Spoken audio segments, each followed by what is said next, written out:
সবাই বলে মার্কেটে নাকি গরিবের এসি বা গরিবের মিনি কুলার এসে গেছে। তাই ফ্লিপকার্ট অ্যামাজনে চেক করাতে, তারপর রিভিউ পড়াতে দেখলাম সত্যি। তাই আর দেরি করলাম না, তাড়াতাড়ি গিয়ে অ্যামাজন থেকে আমি অর্ডার করে নিয়েছি। আর এটা কিন্তু কম বাজেটে আর অ্যাফোর্ড প্রাইসে কিন্তু তোমরা পেয়ে যাবে। আর সেটা কিন্তু দেখার জন্য একটু ওয়েট করতে হবে। চলো আগে পাখিগুলোকে পরিষ্কার করে দিই। সকালে কিন্তু ফার্স্টে কিন্তু আমার এই কাজটাই থাকে, পাখিগুলোকে পরিষ্কার করানো।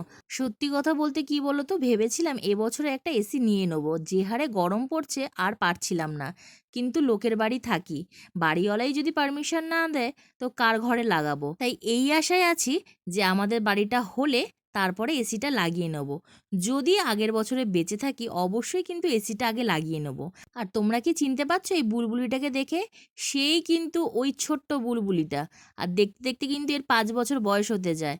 আর দেখো বিস্কুটটা খাওয়ার জন্যে কি করছে, কিন্তু খাবে না। বাটিতে কি আছে সেটাই ঠোকর মেরে মেরে দেখছে। একটা দুটো হয়তো খাবে, তারপরটা পুরোটাই ফেলে দেবে। এই মিনি ব্লগটায় কিন্তু শুধুমাত্র মিনি কুলারটাকে আনবক্সিং করব।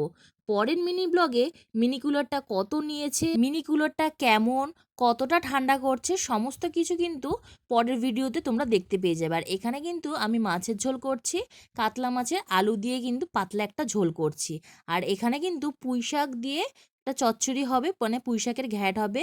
আমি পুঁই শাকের ডাঁটা আর পাতা কিন্তু আলাদা করে রেখেছি। আর এটা কিন্তু হবে চিংড়ি মাছ দিয়ে। যদি ব্লগটা ভালো লেগে থাকে অবশ্যই লাইক কমেন্ট শেয়ার করো, চ্যানেল নতুন হলে সাবস্ক্রাইব করো। আর এই দেখো আমাদের মিনি কুলার।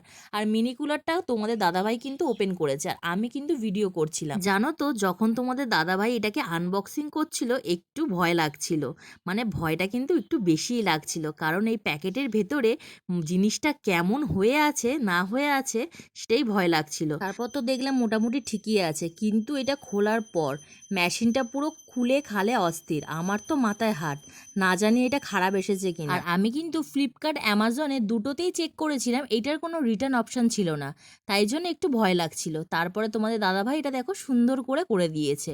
এইবারে এটা কতটা কাজ দেবে সেটা কিন্তু পরের ভিডিওতে তোমাদেরকে দেখাবো। এই মিনি কুলারটা কিন্তু আমার খুব ভালো লেগেছে, তোমাদের কেমন লেগেছে অতি অবশ্যই জানিও। আর খুব তাড়াতাড়ি কিন্তু এই কুলারের কিন্তু রিভিউটা নিয়ে আসছি। তো চলো আজকে মিনি ব্লগটা এইটুকুনি, দেখা হচ্ছে অন্য একটা ভিডিওতে। টাটা।